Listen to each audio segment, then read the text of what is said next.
still feels like August. If you're at home wondering whether to come down tonight, the air conditioning here works. Just saying, might be a factor. We will start with the Pledge of Allegiance, and tonight I am going to ask the Executive Administrator to the City Manager, Sandra Santiago, to lead us in the pledge.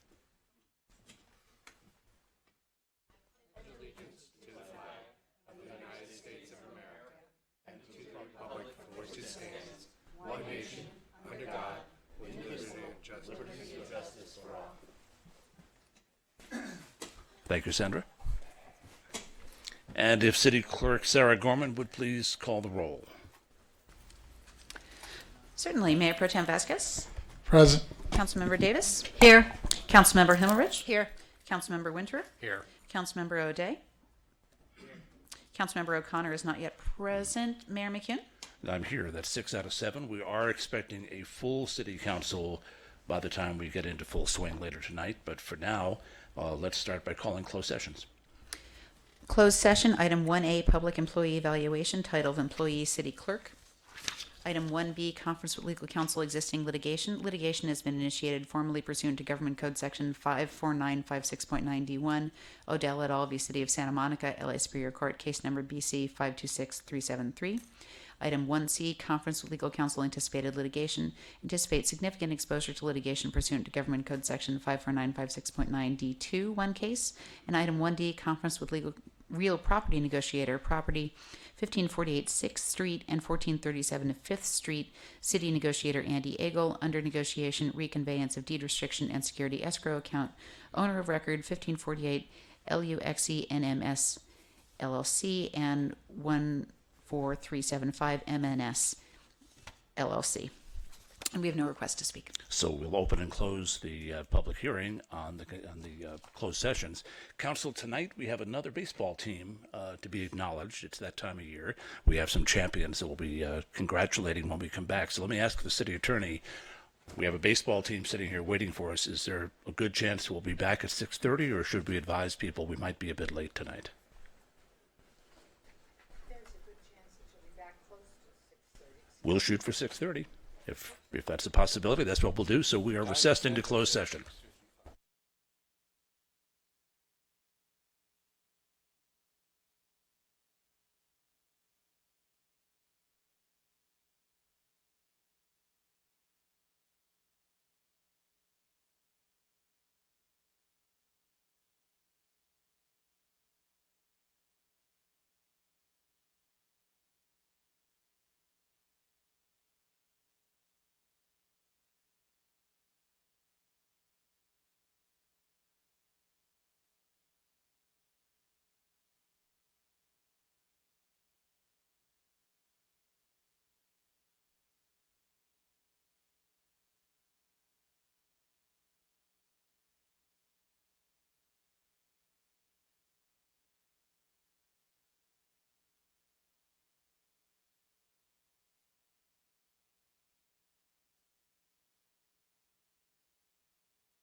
So welcome back, folks. We have returned from recess.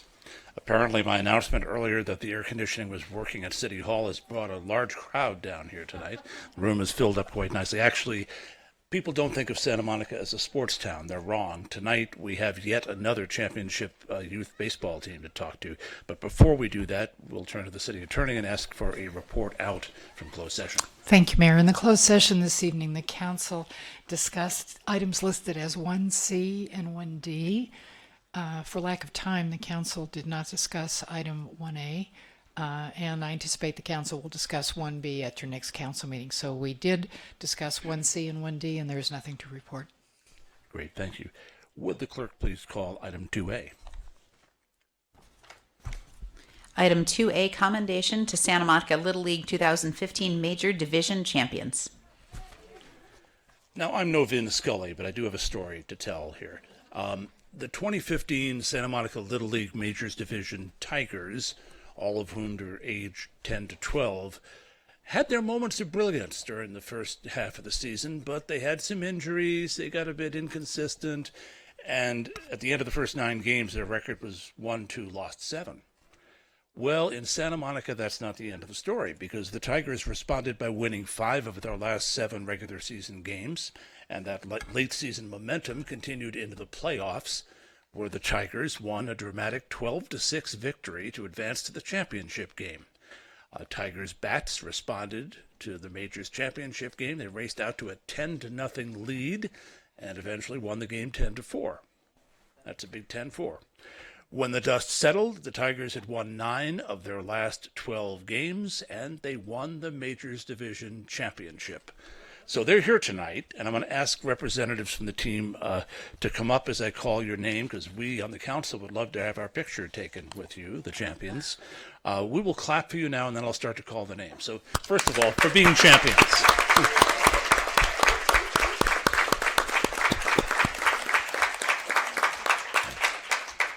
Now, let me give acknowledgement first to the manager, Kirk Goldstein, Rory Ritz, the assistant coach, Jim Reese, the assistant coach, and Peter Grassel, the assistant practice coach, Nati Valasenor, the assistant practice coach, and Steve Jones, the assistant practice coach. So those are the grown-ups who helped make this possible. But now, these are the players. And guys, would you come up as I call your name? Owen Reese, Anthony Garcia, Aaron Goldstein, Duncan Mahoney, Zachary Ritz, Dominic Palmer, Kyle Grassel, Cameron Espana, Nico Valasenor, Gavin Jones, Colin Jones, and Brendan Terry. So all of you come on up, and on behalf of the City of Santa Monica and the City Council, I commend your hard work and your steadfast spirit, passion, sportsmanship, and championship.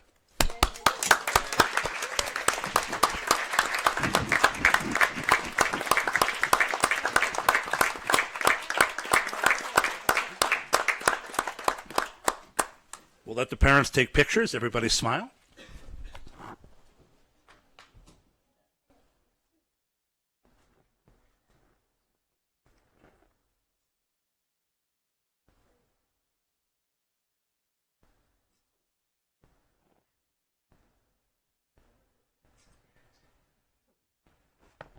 Okay, we all have smile cramps now.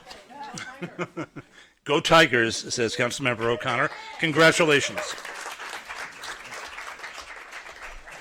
And, you know, we had another championship team last meeting, and I don't know if I mentioned, but when I went to our sister city in Japan last month, an AYSO girls soccer team went with us, and they came in third in the Fujisan Championship Cup, but they won the Sportsmanship Award. So Santa Monica is a sports town if you're under 13 years old, apparently.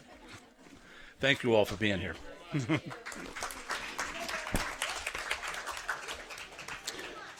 And if the city clerk would move us on to the consent calendar, please.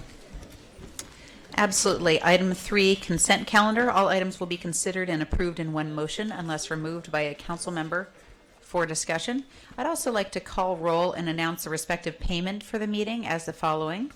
For the Redevelopment and Successor Agency, there's no compensation, but I'll be calling roll now for the Redevelopment and Successor Agency. Chair Pro Tem Vasquez. Present. Agency Member Himmelrich. Here. Agency Member Winter. Here. Agency Member O'Day. Here. Agency Member O'Connor. Here. Chair McCune. Here, so that's 7 here. And We're all Agency here Member for- Davis. Oh, missed one. We're all here for free. And we do have 6 requests to speak. That's the rumor I got, but I don't have the names yet. But I'm gonna take a running leap and a guess that the first speaker might be Denise Barton. It's not. Okay. I was going with the odds, but There you go. first speaker tonight is Jim Stewart. Good evening, Mr. Stewart. You'll be followed by People of California and Sarah Blanche. I want to speak on behalf of the Sierra Club and address item J in terms of the fuel pump labeling.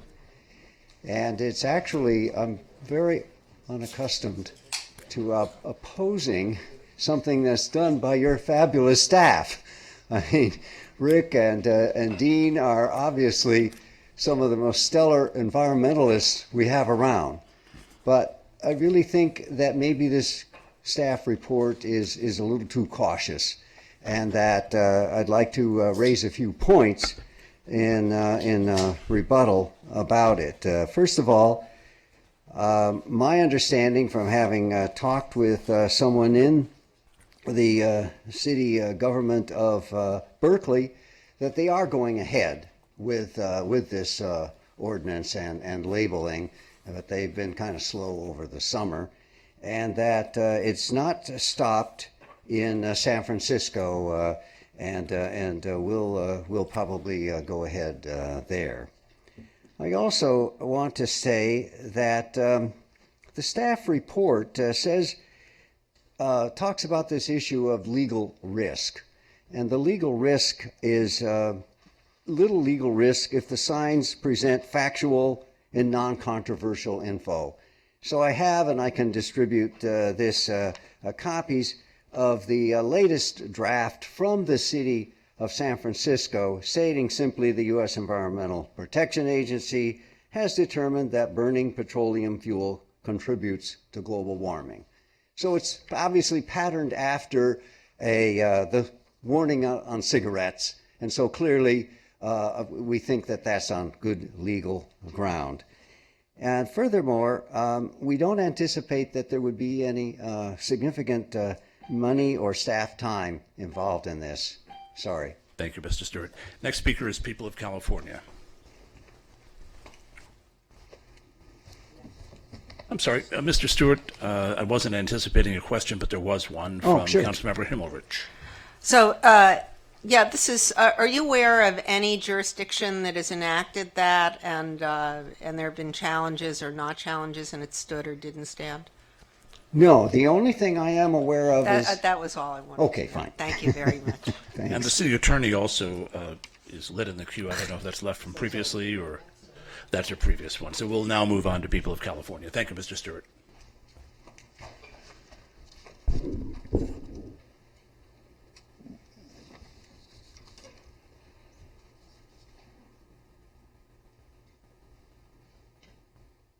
Okay, the IPS, there we go. All right, so it's good to see that Wasilla, Alaska is not the only mayor with some play-by-play experience. I'm talking about the here in the consent calendar, you've got a couple items, a little Orwellian and awful. Accept the points of traffic safety grants. These are for DUI checkpoints and for increased patrol and enforcement against bicyclists and pedestrians. First off, when I hear driver's license and DUI checkpoint, which is what they are, and people driver's licenses, I think to myself of the School of the Americas Watch website, that's soawatch.org, where you can go look up the Kubark counterinsurgency manuals from Central America, where they appeared after they were originally as the Project Phoenix manuals in Vietnam program of genocide, actually.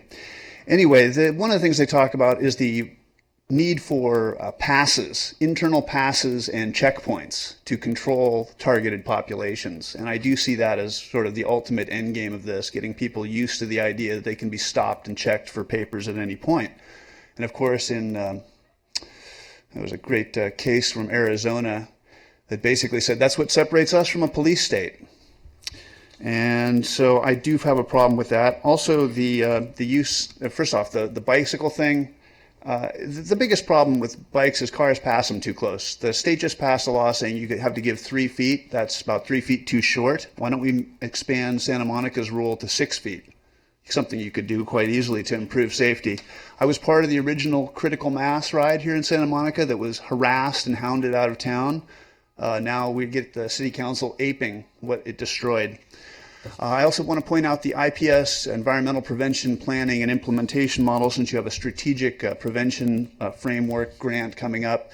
These are the community partner, I should say intelligence community partner involved in this snitch operation. Thank you, Blanche. And I'm going to call 3 speakers ahead so that we can have people ready and up to speak.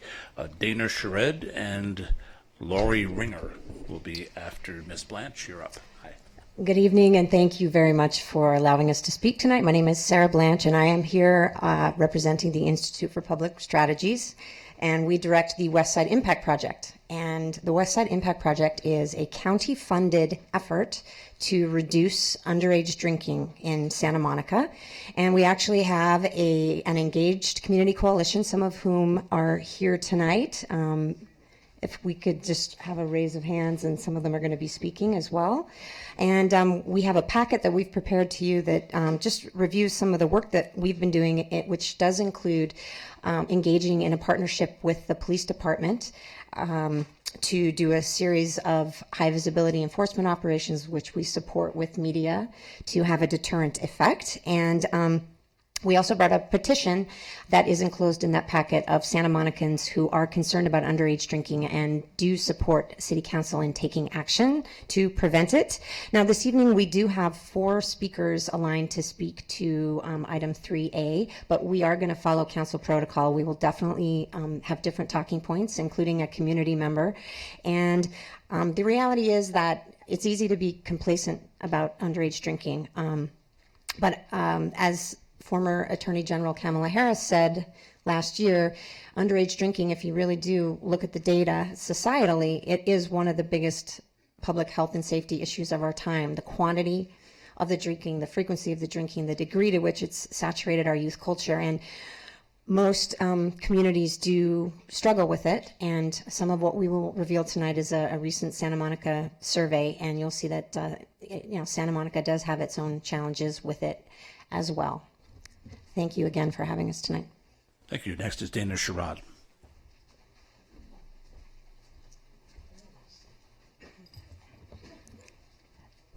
Hello, good evening. My name is Dana Sherrod, and I too represent the West Side Impact Project. And I'd like to talk briefly about some of the key data points on underage drinking in Santa Monica. So a July 2015 Santa Monica Youth Survey from an independent community research firm, Harder & Company, actually shows that 86% of youth ages 16 to 20 report that alcohol is either somewhat or very easy to get. Nearly 1 in 5 reported binge drinking at least one day in the past month, and that's classified as 5 drinks in a row within 2 hours. Nearly 1/3 of teens reported blacking out at least once from drinking alcohol. And finally, social settings really are one of the main points of access for teens to get alcohol.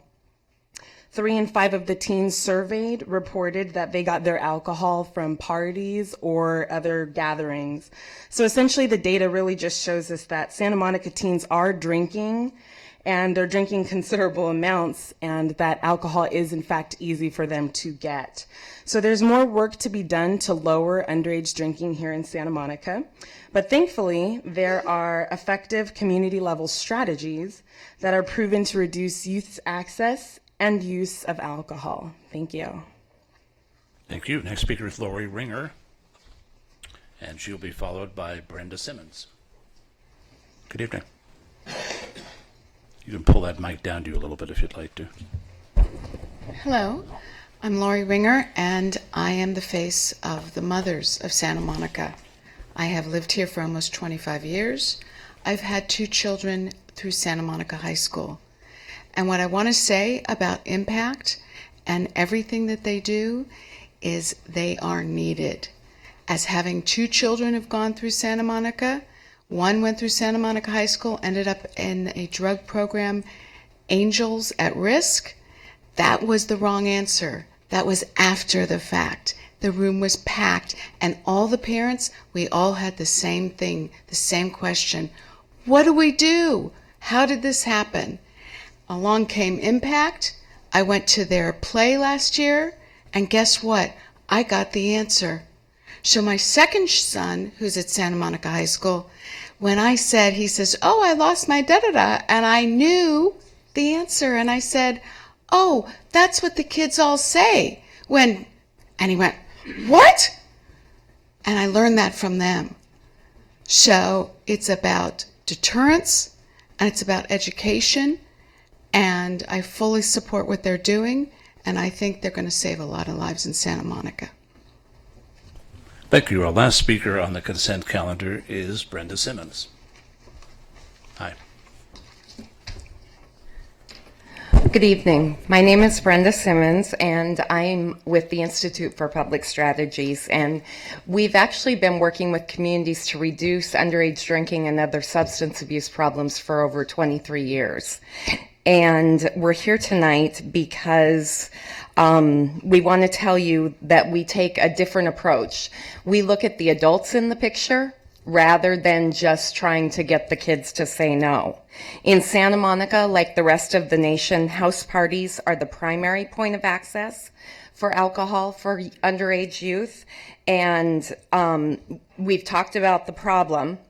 What we want to introduce now is a potential solution that's been used in other communities. It's called a social host ordinance. And what it does is it levies a fine against the party host who offers a place for kids to be drinking. So you don't have to see them hand a child a beer.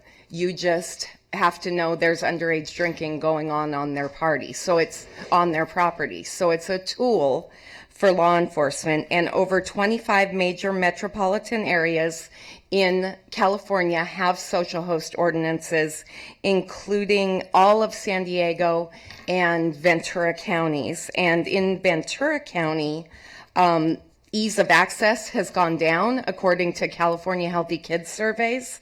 Party size has gone down, and DUI crashes with drivers under the age of 21 have gone down. In Redlands, there has been, which is in San Bernardino County, there's been a 31% reduction in party calls. And tonight we just want to present this for consideration. If it might be a fit for Santa Monica, we're not naive. We know that kids are not going to stop underage drinking, but we can reduce it. Great, thank you. And that concludes the public hearing on the consent calendar. Council members, the consent calendar is before us. First, is there anything anyone would like to pull? And I heard a yes from Councilmember Himmelrich, who still didn't reach the button. I'm on the button. I beat her. But you'll have to reach the microphone and tell us what it is you want to pull. Yeah, I would like to pull E and Q. And Councilmember Winter, you also would like to pull something? Yeah, I'd like to pull J, please. Okay, and I also would have liked to pull J, so that's pulled. So we have E, Q, and J pulled. Does anyone want to make a motion for the remainder of the consent calendar? I move the rest of the consent calendar. Moved by Himmelrich. Seconded by Councilmember O'Day. We'll do a roll call on the remainder of the consent calendar besides E, Q, and J. Mayor Pro Tem Vasquez? Yes. Councilmember Davis? Yes. Councilmember Himmelrich? Yes. Councilmember Winter? Yes. Councilmember O'Day? Yes. Councilmember O'Connor? Yes. And Mayor McCune? Yes, so the consent calendar, with the exception of E, Q, and J, passes by unanimous vote with all council members present. Let's take these in alphabetical order, so we'll start with 3E. Could the clerk call 3E? Item 3E, Santa Monica Swim Center pool deck replacement. And I believe it was Councilmember Himmelrich who pulled the pool deck question. So we have staff here to give a report if you want, or do you have a question? Or? Well, I pulled this as I pull all items similar to this because it's number one, a big dollar. Number two, we've approved a number of increases and changes over the last year, and I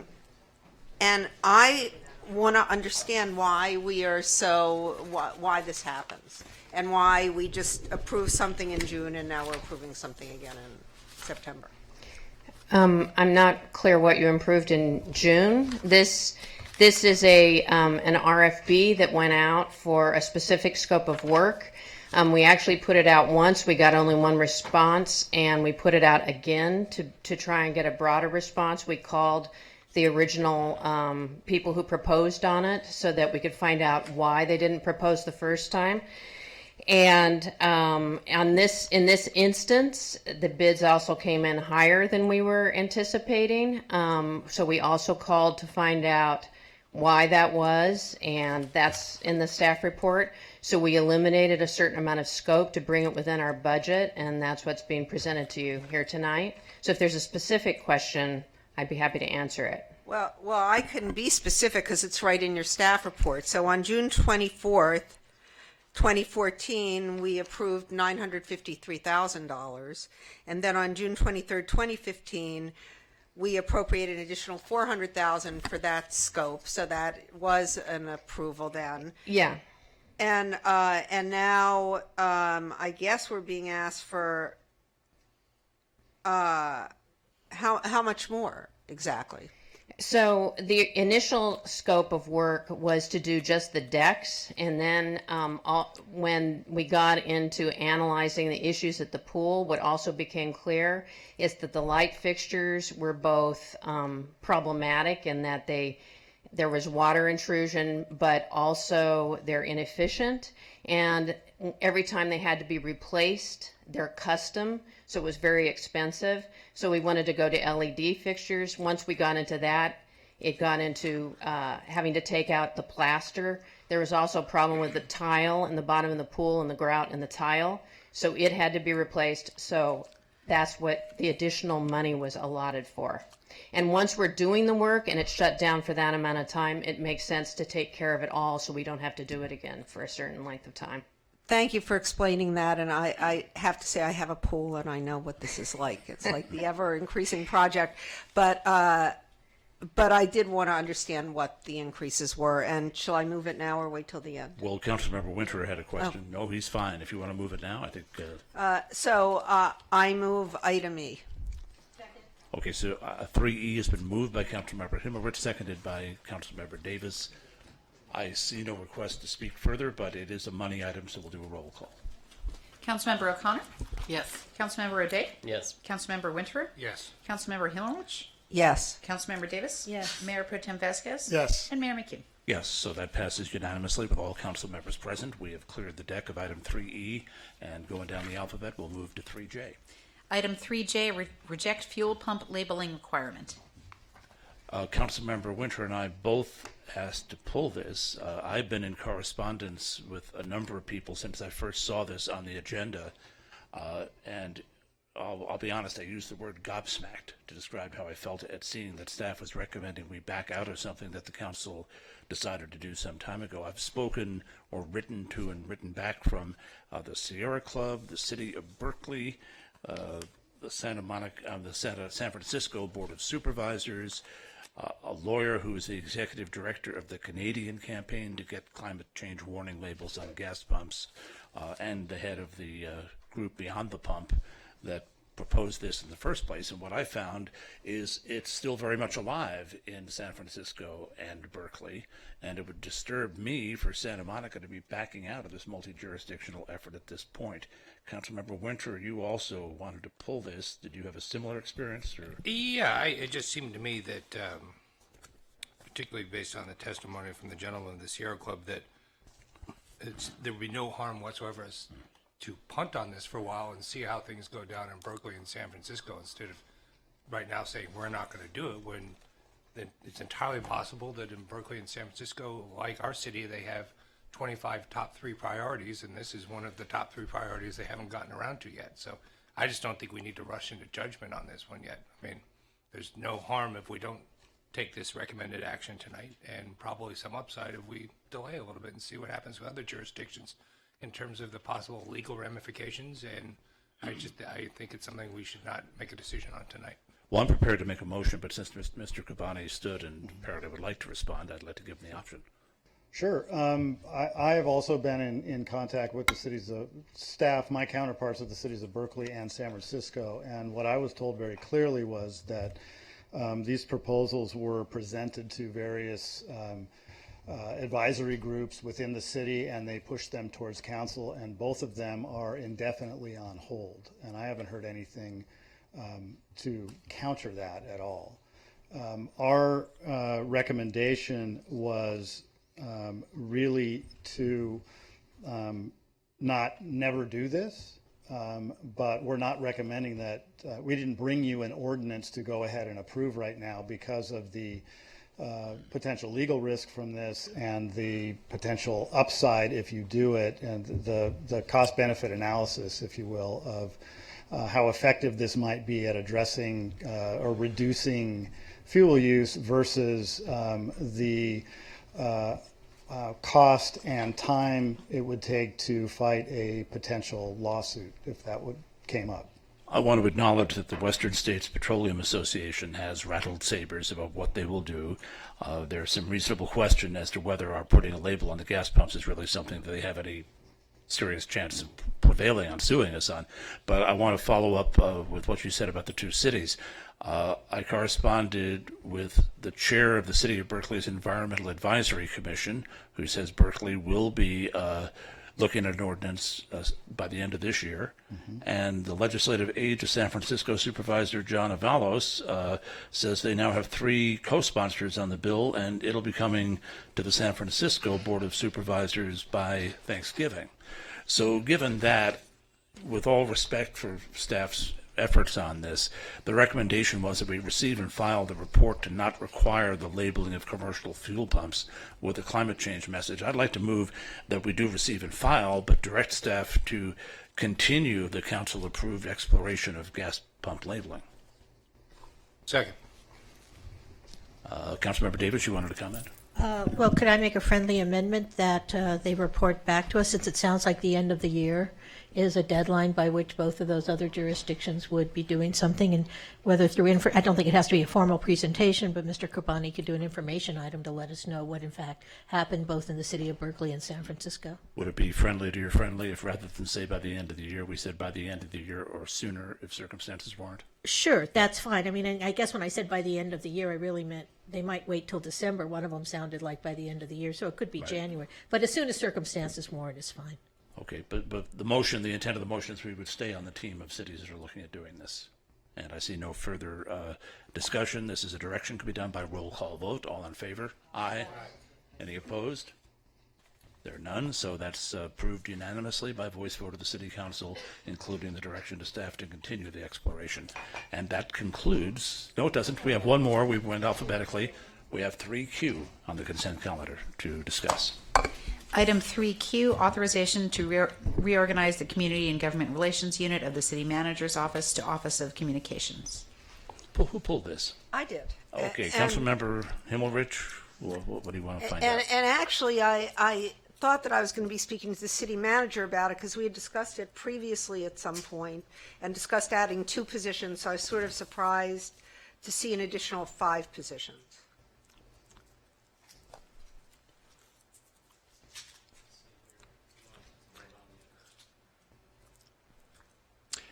Councilmember, what we're hoping to resource is a full operation for the city as a whole. If I had said 2, I probably was talking about a portion of that when we did a comprehensive review of what's needed.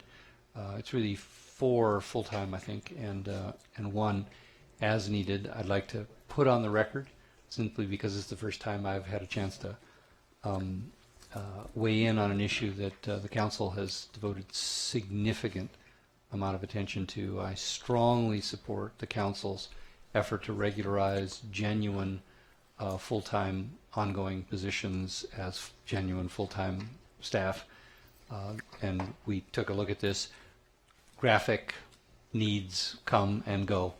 And so at least initially, we think an as needed is more appropriate till we find a sense of whether this is something that will require a steady stream of work. And if there is, then we'll have a steady person doing it.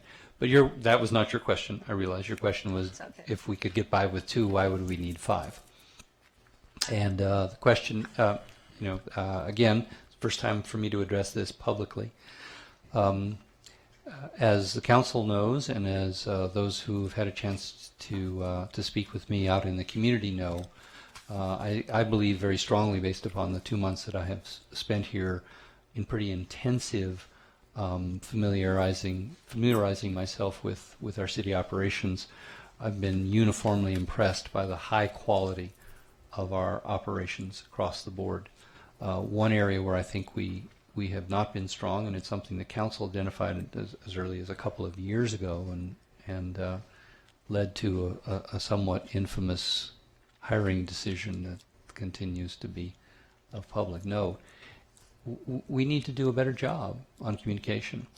And when we spend $600 million a year of taxpayers' money, the taxpayers deserve to know how we spend it, and they deserve to know, and we deserve to leverage that, because oftentimes we do something that the citizens want to know about or should know about, and we don't get the word out, or we don't get the word out adequately. And the world has changed since the days where we could send a press release to the Outlook. The Outlook doesn't exist anymore, and newspapers may or may not print a press release, and people may or may not read that day's newspaper. So for all those reasons, we want to have a first-class, two-way communication function.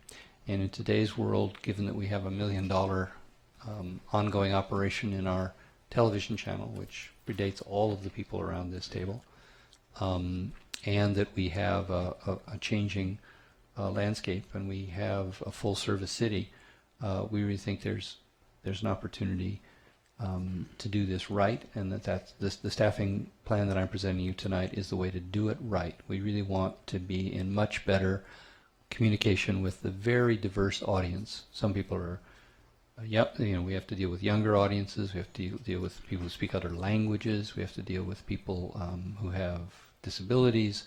There are all kinds of challenges to communicating in the modern world, and we intend to do a great job on that, and that's what we think this will do. And our city manager has just demonstrated his knowledge of the history of Santa Monica by talking about the Outlook, which last published in March of 1998. So that's long before you joined us as city manager. Are you done, Councilmember? No.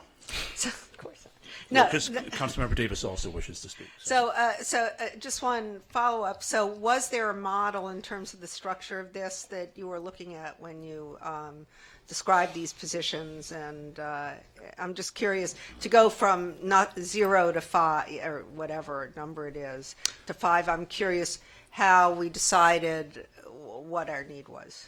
Sure.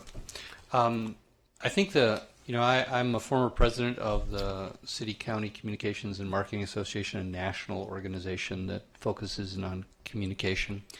I was one of the first half dozen or dozen city managers in the nation to maintain a blog. I have a degree in journalism, which is unusual background for a city manager. So I've spent a lot of time taking a look at communications and public sector agencies. So I don't think there was a particular model, but I can tell you that Ventura, which is a less well-resourced and less complicated city when I walked in there in 2004, had an operation bigger than the one we're planning to set up here. Councilmember Davis. Well, thank you. I just really have 2 comments. And the first one is, I really want to thank you for the format. I have not seen this before, where you actually outline the positions that are being affected, that we're going to delete, the ones we're going to add, so we can really see that in a much clearer fashion than I do charts better than I do text, I guess, maybe. So I really want to thank you for that, and I hope this will be, I know it's used in a couple other places here, but I wanted to applaud you and encourage continued use of that format because I found that very useful. And the second comment I wanted to make was I do think, we recently spent an entire Sunday morning deciding on priorities. And for me, I don't want to waste that Sunday morning. The question is, how does everything we do align with those priorities? And I think that communications outreach really aligns with many, if not all, of those priorities. But the two I'm specifically thinking about are the mobility piece of it, because I do think that as Expo comes to town and as we change our bus routes and things like that, communication about our strategy will be incredibly important. And the second thing is, I think the airport. We adopted reclaiming the airport land. And with all due respect to a lot of people in the community, there has just simply been a lot of confusing and frankly wrong information out there about what people have said and what the city has done. So I view this as a positive step to help us all get on the same page as we align ourselves with those priorities so that we can then say, this is what the city intends to do, this is the city doing it, and this is the city having accomplished it. So thanks. City Manager Cole, you're back on the queue, but before you speak, I just want to say that I appreciate your understanding of the difference between public relations and communication, because what you're proposing, as I read it, is also very much about listening to people. And we have heard from members of the community that they don't feel that 2 minutes at a council meeting is the appropriate place. You made that same comment a meeting ago. And as I read the proposal, what you're looking at here is creating a true communications ability. And I want to stress what I saw as an important phrase on the fourth line of the executive summary. You say proactive, strategic, two-way communications. So I just want to say thank you for understanding that about what we need in Santa Monica. And you had something further you indicated you wanted to say. Thank you, Mayor. And your comments are exactly in line with my thinking. I realized in answering the question of Councilmember Himmerich that the question of a model, I was thinking first of all of another city model. But let me talk a moment about the model that I think transcends any particular city. And that is the model of modern communication now. There was a time when an issue arose, you would get a letter, you would issue a press release, it would appear in the next day's newspaper, and then there might be a letter 2 or 3 days later, and then it might come up at a council meeting. Expectations now are that if I send you an email, even at 9 o'clock at night, as a public official, you're going to get back to me more or less instantaneously. And as you know, I try to maintain that pace because we live in a time, they call it internet time. It's not we'll get back to you in 2 or 3 days with an answer. That's a part of two-way communication, is the ability to respond. So I took a real look at what we had done in the past and what had worked and what had not worked. We had a model which I think was ahead of its time and which had some value called the pit crew. And I think it was public information team. And so the idea was that there are people who, if not formally as a part of their duties, at least informally, have in each department, who have some responsibility or affinity for communication. Maybe they're the person that maintains that department's Facebook site, or maybe they're the person that's more skilled at public outreach in a particular department. The trouble is that in an organization coordinating all of that effort, we'll continue to draw upon the resources, but there really was no one to do the coordinating. So that talent really didn't have the ability. Plus, again, there are so many specialized new ways in which we're expected to communicate. And you just rattle them off, right? Facebook, Instagram, Twitter, Pinterest, Tumblr. And by the time I go home and talk to my twin 17-year-olds, there'll probably be 3 or 4 more on the list. So recognizing that most people who vote and who communicate with us now are pretty comfortable with the old ways of communicating. The irony is we don't hear from the people who are not plugged in. So plugging them in requires that much more effort.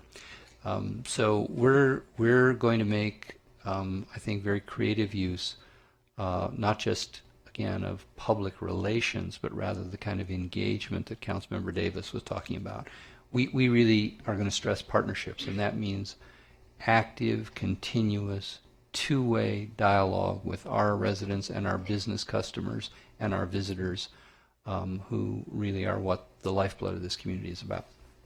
So the tweet out of that is we don't hear from the people we don't hear from. Thank you. Mayor Pro Tem Vasquez. Real quick, when you hit on the model, is this something, for example, like when we get now council members, when we get emails sometimes over the weekend, do you see in this new projected model that we would fire back something and this team would be able to respond, maybe not right at the same hour, but within a reasonable time? Yeah, I'm not prepared to commit to performance metrics tonight, but I am prepared to commit to performance metrics. That's part of what we will do, is we will establish those kind of expectations for what the public can expect of us, and how we will ensure that we follow best practices. Thank you. I want to say I'm not shy about off-day and off-hour emails, and our staff has been remarkable in responding in real time when they're supposed to be on break, on vacation, on day off, and I can only see us getting better. I think we're already doing quite well at being responsive. I think today, what did we do? We stopped an alley paving. We took care of a sidewalk being washed. I mean, there's stuff that comes up every day, and staff is there to respond to it, which I've always appreciated. Councilmember O'Connor.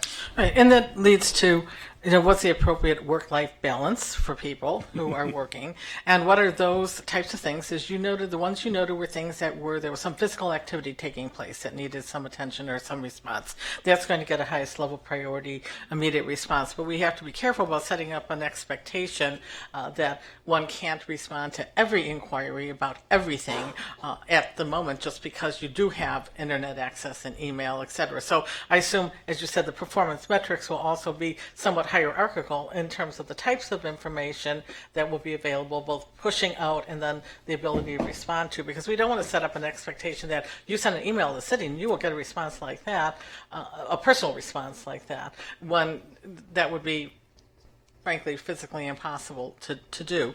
So I see nods here about the hierarchy, and that gives me some comfort. Again, people are very committed in our city and respond quickly, but yet we also have to recognize that they do need to have a good home life too, and some free time. Ms. Peter, there are no other council members who want to speak. You've been standing there patiently. Okay, good. So I will move item 3. Second. Q. And that's moved by Mayor McKeown, seconded by Councilmember Himmelrich. We will do a roll call on this, please. Councilmember O'Connor? Yes. Councilmember O'Day? Yes. Councilmember Winthrop? Yes. Councilmember Himmelrich? Yes. Councilmember Davis? Yes. Mayor Pro Tem Vasquez? Yes. And Mayor McKeown? Yes, so item 3Q is passed by unanimous vote of the City Council, and that does conclude our work on the consent calendar and moves us on to ordinances, item 7A. Mr. Mayor, I won't do this very often, but I just want to thank the council. We will really do a terrific job with these resources, and I think the results will demonstrate to you and the community the value of an ethic of two-way communication. You're welcome. We'll move on to 7A. Item 7A, second reading, clarifying enforcement responsibilities of law enforcement personnel. There are, of course, no requests to speak, it being a second reading, so the matter is before the council. Someone want to move adoption? I move 7A. The adoption was moved by Mayor Pro Tem Vasquez and seconded by Councilmember Himmelrich. Mr. Cole, I think you just left your light on. I don't think you need to speak at this point. So seeing no further discussion, we will do this by roll call vote. Councilmember O'Connor? Yes. Councilmember O'Day? Yes. Councilmember Winter? Yes. Councilmember Himmelrich? Yes. Councilmember Davis? Yes. Mayor Pro Tem Vasquez? Yes. And Mayor McKeown? Yes, so that ordinance is passed by unanimous vote of the City Council. We move on to 7B. Item 7B, introduction and first reading of an ordinance regarding procedures for the administration of employer-employee relations, and we have 2 requests to speak. And who will be doing a staff report for us? My colleague will be doing the staff report for you. Good evening.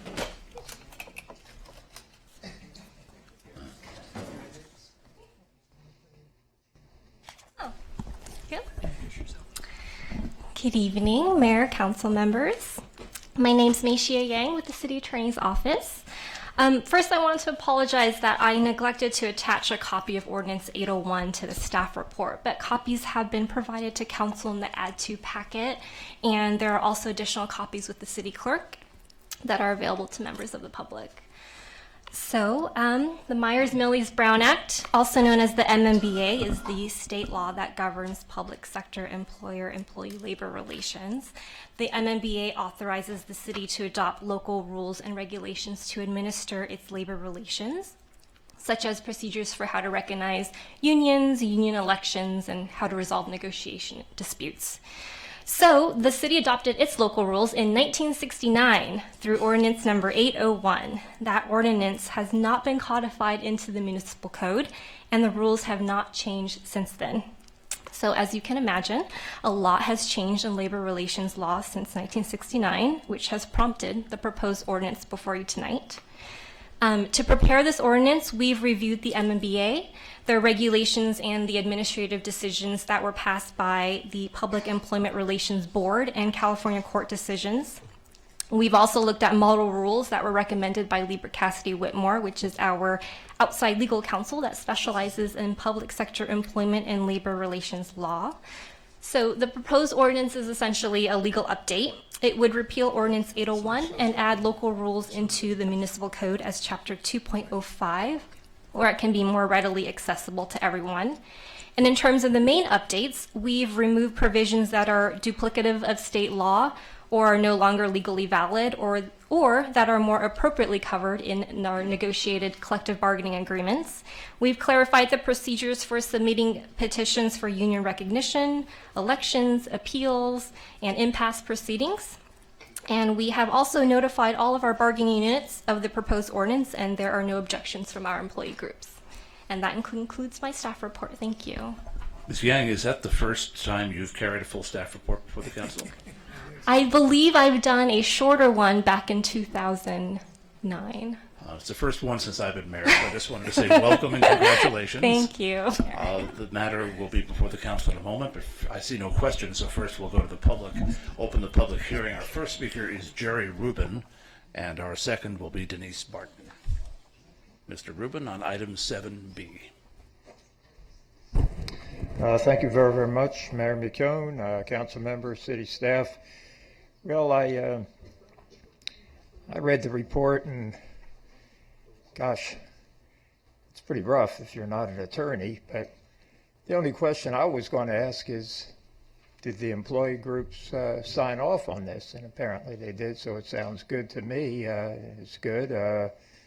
One of the things that I really like was the part about mediation in there to try to get these things. The only thing that was unclear that I didn't understand was if mediation didn't work out, there was some procedure that said may happen with a panel that would do something, and I didn't know, it wasn't clarified exactly what that was going to be. So, but other than that, it sounds pretty cool. Thank you. Next speaker is Denise Barton. And you've asked for 1 minute. Good evening. Regarding the procedures for the administration of employee relations, it just looks like another way legal loophole City Attorney Marsha Moultrie is trying to shield the city from public scrutiny. So the procedure is less transparent and is being done behind closed doors. A perfect example was the update to the rules number 6, making the appeals process be through mediation of the Office of Administrative Hearing for the Council. I also wonder if this is anything like the change of rules to City Council meetings, item 8A from September 14, 2010, didn't do any of the things you said you were going to do, except eliminate accommodations for people with special needs. But you don't end City Council meetings at 6 p.m., have 5-minute staff reports, or not have City Council liaisons on boards and commissions, to name a few. So what makes this any different than that?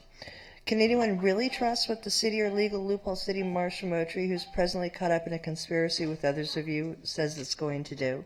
Thank you. Thank you, Ms. Barton. That concludes the public hearing on item 7B and matters before the council. Councilmember Himmelrich wants to speak. I have a question, as usual. So, and it actually is quite simple. So I wonder how, had this been in effect at the time that we had the discussion about the beach workers, if this would have affected that, the procedures relating to that, and anything else relating to that? The procedure would have been different. In the previous procedure, the appeal of the bargaining unit determination was before the city council.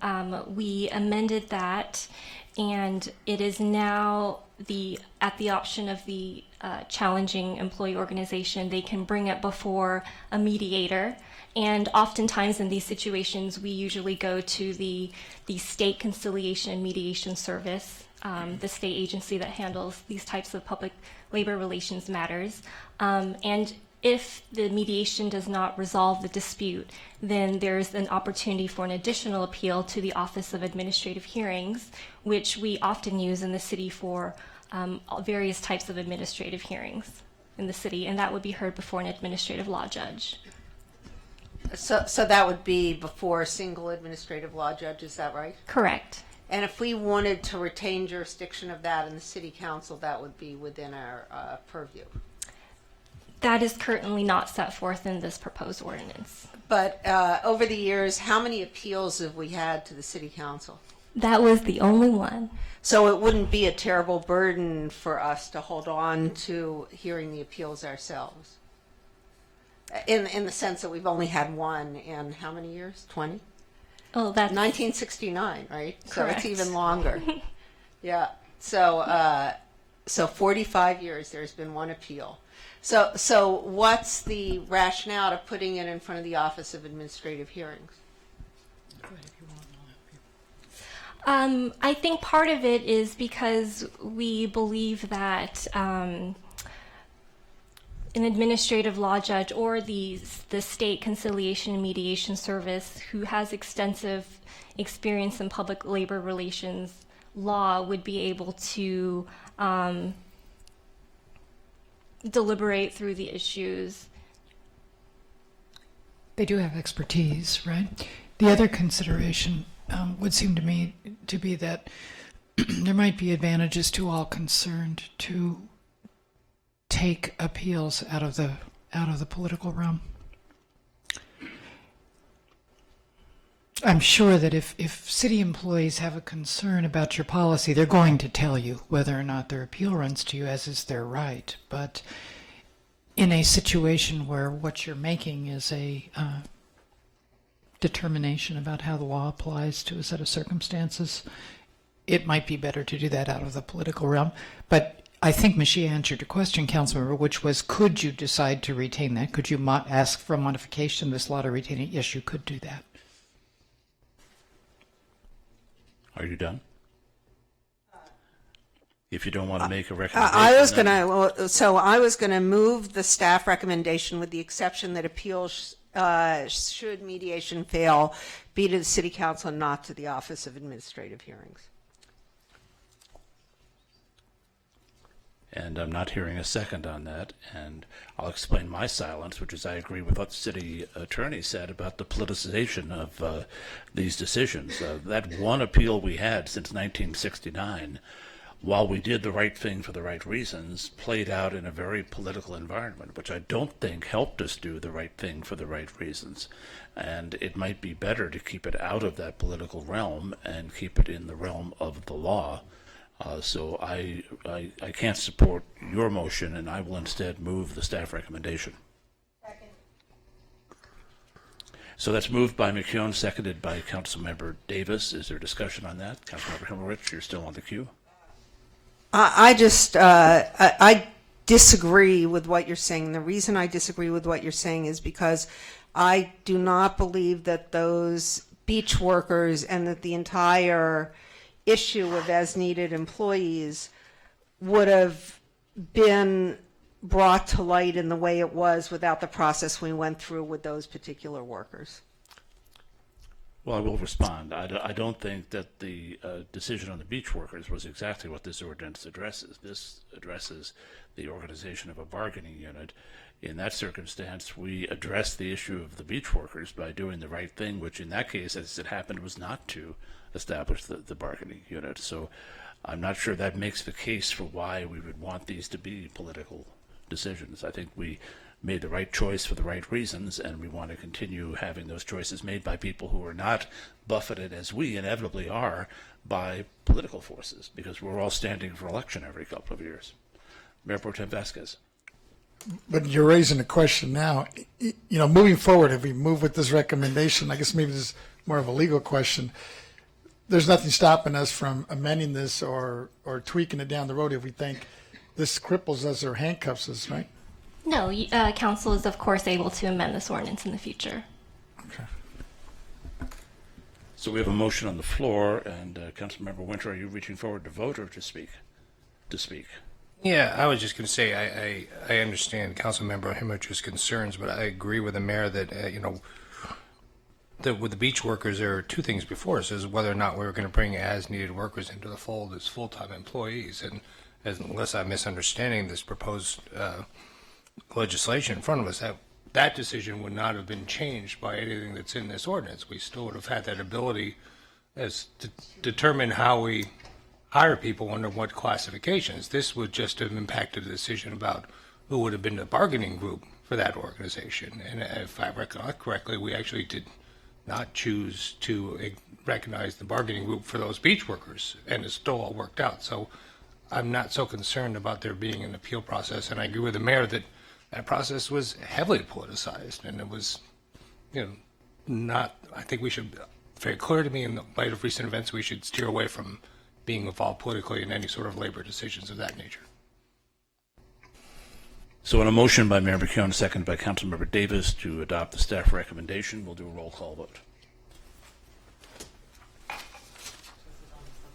This is the substitute motion. No.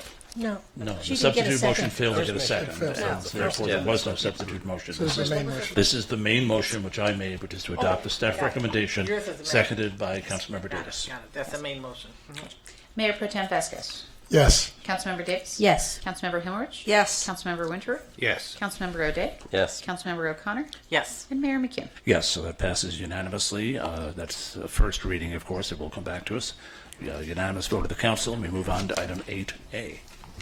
Item 8A, update to the water shortage response plan, and we have 4 requests to speak. And it looks like we have an audio-visual staff presentation Mr. Kabani is going to share with us. So, again, staff, if when we know there's something like this coming up, if we could get it ready ahead of time and not have these pauses while we're waiting, that would be very useful. There you go. If you were on a Mac, I could have helped you, but Yes. you insist on using that PC, you're on your own. Good evening. Good evening again, Council. Tonight we are asking you to adopt a resolution updating the water shortage response plan, and you will likely recall that you recently adopted a very overhauled water shortage response plan in January.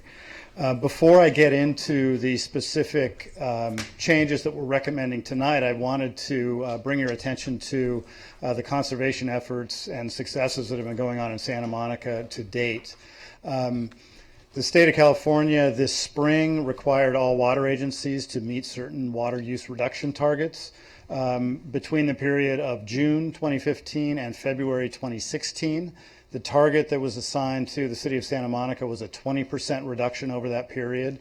You can see by these numbers on this chart that for each of the first 3 months of that period, we've exceeded our 20% reduction target. Right now, we're at a cumulative 22.5% savings. What we have seen in my office from residents and businesses is that Santa Monicans are taking the drought very seriously. They're taking advantage of the incentives and the rebates that we're providing for toilets and washing machines and landscapes, and making good use of those, generating permanent water savings. So we've seen a very positive response, and I fully expect to see a continuous response throughout this period. What we're asking you to do tonight is primarily some housekeeping on the water shortage response plan. We are asking you to adopt formulas for water use allowance formulas for residential and commercial customers, and I'll go over what those are. We're also asking you to adopt some revised penalties for exceeding the water use allowance, provide a one-time penalty waiver for people that do receive penalties if they complete a water school, which is something that council asked us to look into, and then also make a change to the water use allowance formula for the Santa Monica Malibu School District to allow them some opportunities for a little bit better water management. And I'll go through each of these individually. You may recognize this chart, which is in the current water shortage response plan. This lays out the percent water available per customer relative to a 2013 baseline for the various stages of a water supply emergency. Council adopted a stage 2 water supply emergency, so currently all customers have 80%, their water allowance is basically 80% of the water they used in 2013. When you adopted this plan, we did not have the detail of how the water use allowances would be calculated. Once the plan was adopted, we went back and worked with our billing software. Several departments were involved in this to incorporate individual water use allowances for all 17,000 customers. And we developed these water use allowances for residential, commercial, and landscape customers. The reason we're coming to you tonight and talking about this is because we felt that it was prudent, now that we've adopted these formulas, to incorporate them into the water shortage response plan so that they're documented and they exist in a place where we can all find them and look back on them in the future. And you also have the opportunity to comment on them tonight if there are issues with it. The way we calculate a water use allowance, and I apologize for this being somewhat technical, is we look at a person's baseline use in the year 2013 for a billing period. A billing period is about 60 days, but depending on when the meter's read, it could be 57 days, it could be 64 days. And billing periods don't necessarily line up from year to year, so it's very difficult to say, during the first billing period, you use this much water, so you have 80% of that much water during the first billing period of 2015.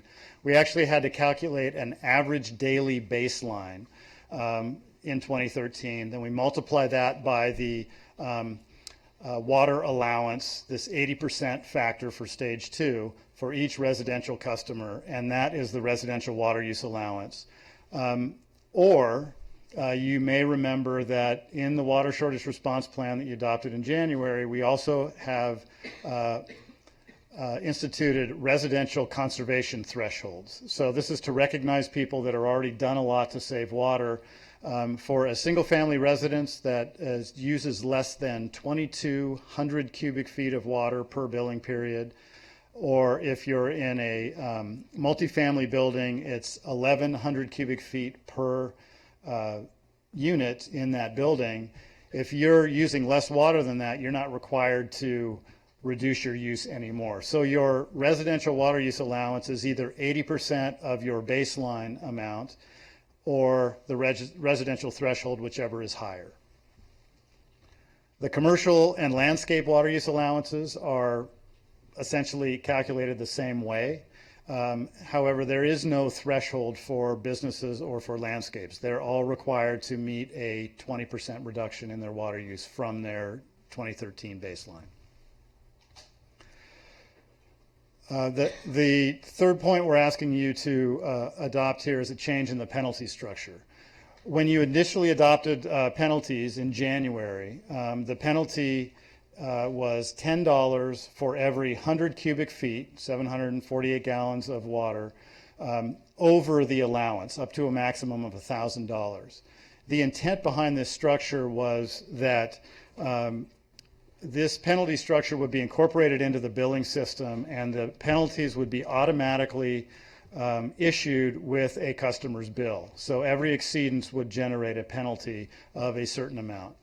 When we went back and were working with our billing software and other softwares, we found that the amount of changes and upgrades to our to incorporate. So we started looking for other penalty structures. We looked at other cities and what they were doing for penalty structures.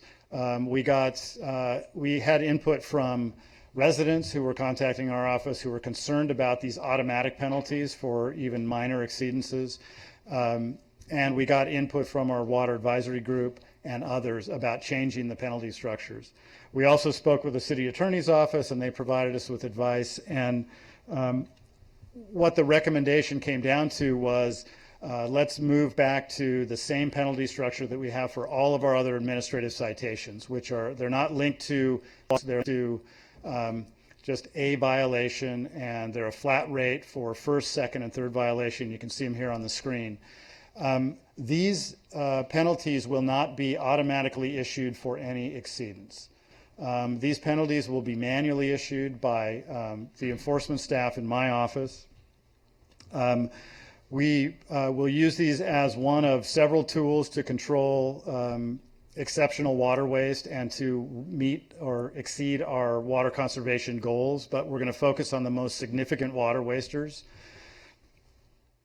And the penalties schedule, the schedule's not changing. The penalties will begin to accrue as planned in October, and citations may begin to be issued in December 2015. However, if someone's not going to get their water bill, and if they exceed their water use by a small amount, they're not going to automatically get a penalty. The fourth change we're asking you to make is to incorporate this concept of a water school in the water shortage response plan. So if a customer that has exceeded their allowance and received a penalty wishes, they can have their penalty waived for a first violation if they complete a water school, which would likely be web-based, and it would cover a lot of information about the drought and water use in Santa Monica and why we're doing this, and most importantly, how you can save water. This has been a very effective tool that was used in Santa Cruz, and they've been significantly below their water targets, and we believe it's a relatively easy thing that we can offer, and has been well received by residents and water customers in other communities. And then the final change, the fifth change we're recommending is to modify the requirement for the water use allowance for landscape water use at the school district. Currently, Santa Monica Malibu School District has 5 landscape water meters. Each one of those requires a 20% reduction. We're recommending that we change that requirement to a 20% total reduction in water use over all 5 meters. This is similar to a change we made in January for the city and Caltrans, which also operate public landscapes, and allows for better management of resources. For instance, some of the school districts' landscape meters are for fields, and if they cut the water use 20%, it might kill the fields and make them unplayable. They can do much more significant water savings at another meter and then meet a total reduction of 20%, and that would be essentially the same amount of water savings but allow better management. So that concludes my staff report, and I welcome your questions. Welcomes our listeners on KCRW who just heard the end of a staff report on an update to the water shortage response plan. We have council members lined up with questions, but I have to ask you one first. I noticed that on that last item, you're suggesting a change only to the Santa Monica Malibu Unified School District. Is there a reason why the college was not included in that? I don't know the answer to that question, but Kim does. we've been working with the college, and they only have 2 landscape meters that are dedicated meters, and they felt like it was okay for them to be able to manage that and reduce that 20%. Their sports field is an artificial turf field, so it doesn't currently use any water. Doesn't use a lot of water, no. Let me turn to the city attorney then. As you know, I'm under contract with the school district. I'm very careful to recuse myself on matters that might be a financial benefit to the district to avoid the appearance of a conflict of interest, although water has very little to do with computers at the school district. In fact, the less water around the computers, the better. But is this a financial benefit to the district or just a recalculation of how they must fulfill a legal obligation? Because if it is of benefit to the district, I should really ask the council to separate that issue out from the rest of the discussion so that I can recuse myself on that portion. We don't think it's clearly a financial benefit for the purposes that you're discussing it. Okay. I just wanted to check because I'm always careful about that. Questions for Mr. Kubani from the council? We'll start with Mayor Pro Tem Vasquez.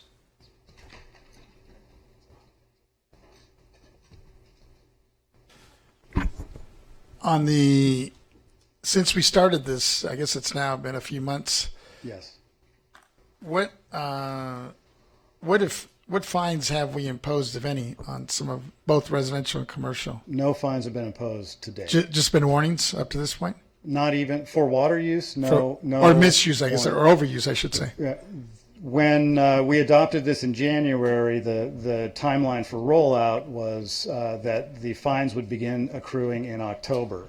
We had 2 billing periods in advance of that where we're providing information to all the water customers that this is what your water use allowance is and whether or not they're exceeding it or not. And so people see on their bills that they might be exceeding their water use allowance or not. And if they do after October, they could be subject to a penalty. But no penalties have been issued so far. So after October, do penalties hit, or do we do warnings first? After October, people could be liable to penalties. Like I said, because we're going to be manually issuing these penalties, and we have 17,000 customers, we're going to be looking for egregious water wasters. So we're going to be focusing on people who have not really taken any action to cut their water use, and we will use those penalties to encourage them to start reducing their water use in a variety of ways. We're not going to automatically issue penalties to everyone who exceeds their water use allowance in October. So back a minute. So when do the warnings start? Well, the warnings have already started. People are receiving their bills with warnings already, and they see their water use allowance, and they see that they could be subject to a penalty once the October-December period comes expires. Thank you. Did we get that water waster with the garden hose on the sidewalk today? That was one of those emails you talk about, those last minute yes. emails. Yeah, well, that's the sort of thing we do. Councilmember Winter. Well, that's, actually, I'll jump onto that issue first. So we authorized hiring staff to go out and patrol, et cetera, et cetera. It's my impression that we're getting more complaints than can be responded to in a timely manner in terms of water wasting. Is that fair? I mean, I know I had an experience the other day where walking the kids to school for the first time, there was all this water running off of lawn onto the sidewalk. So I filed a GO complaint, and then I came back 2 weeks later and it was going again. And they said, we're going to send a letter. And I said, that's what you said last time. And they said, yeah, we got a lot going on, was basically the response I got. So we have 2 staff members, and they split their shifts between enforcement and also doing landscape consultations, free home and business water use consultations. And so when we get complaints, we put it on our patrol schedule. The more information we have, the better. So when someone's complaining, we really need to know the date, the time, and what type of violation so we can put it on the schedule. We do send a generic warning letter just to let people know that this is an ordinance, it is in effect, you can't have runoff, you can't hose. And then if a staff person sees it, we take a photo, and then we can send either a formal warning letter or a citation depending on what's already happened previously. Well, and that sort of answers Mayor Pro Tem Vasquez's question. Not only do people have the opportunity through their bill to have some notice of what's going on, but also of they get a letter of warning if they're being flagrant water wasters, and they have an opportunity to correct the behavior. That's correct. Yeah. All right, then I want to get back to Mr. Gubani and get him back on the hot seat if I could, please. So, just on the two issues, on the water use allowance, so it makes sense to me how we're doing this average daily baseline use, but we're also using the conservation threshold. Yes. So just using the single-family residence and the 2,200 cubic feet per billing cycle as the conservation threshold is an easy one to look at. A household might be below that threshold of 22 HCF 9 months a year, but they might be watering more in the drier, hotter months. Right. But in that case, if they've been watering more in those drier, hotter months in 2013, all they'd have to do is cut back their irrigation efforts by 20%, their average daily water use from those preceding the period 2 years ago, or Absolutely correct. yeah. Yes. So those people are concerned. Okay, I can do it 9 months a year, but I can't do it 12 months a year. They don't need to worry so much as long as they're cutting back from their 2013 use. Exactly. And then in terms of the penalties, we've not gotten a whole lot of public comment on this issue, certainly relative to what we got at the beginning of the year. Right. But the pretty common response has been, okay, well, we've cut our water use. We've all been good team players. We've cut almost 24%. So why are you increasing the fines, right? That's what it looks like the average person. But I think it's worth elaborating. For most people, under the previous structure, you might have gotten an automatic penalty on your bill of $10 per extra 100 cubic feet you use. So you might get a $10 penalty, a $50 penalty, a $70 penalty, just spat out by a computer. Exactly. But what you're saying is we're not going to do that, primarily because it's enormously complicated and we can't do it because of the software. But your office is going to look at the really egregious violators, and they're the ones who are going to get the fines. And the person who might have used one extra 100 cubic foot per billing cycle is going to have an opportunity not to be fined. Is that correct? Exactly, yes.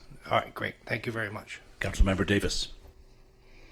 Actually, Councilmember Winterer asked all my questions. We'll move on to Councilmember Himmelrich. The questions are drying up. So in terms of egregious users, I mean, what is the greatest abuse or the most water being used by people who are egregiously abusing their targets, or is it generally just an overall kind of, do you understand what I'm asking? I'm not entirely sure. Okay, well, let me try it a different way. Are there particular users who are exceeding their goals to an astronomical extent, who are creating most of our waste? You want to know who's on the naughty list. Right, yes. I want to know how bad it is. I don't Right. care who they are.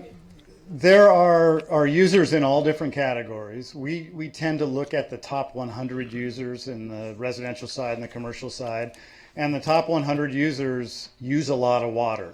Some of those users have made very strong efforts to cut their water use. Some have cut their water use by 20% or more. Some haven't quite got there, but they're really trying. Other ones haven't made an effort at all.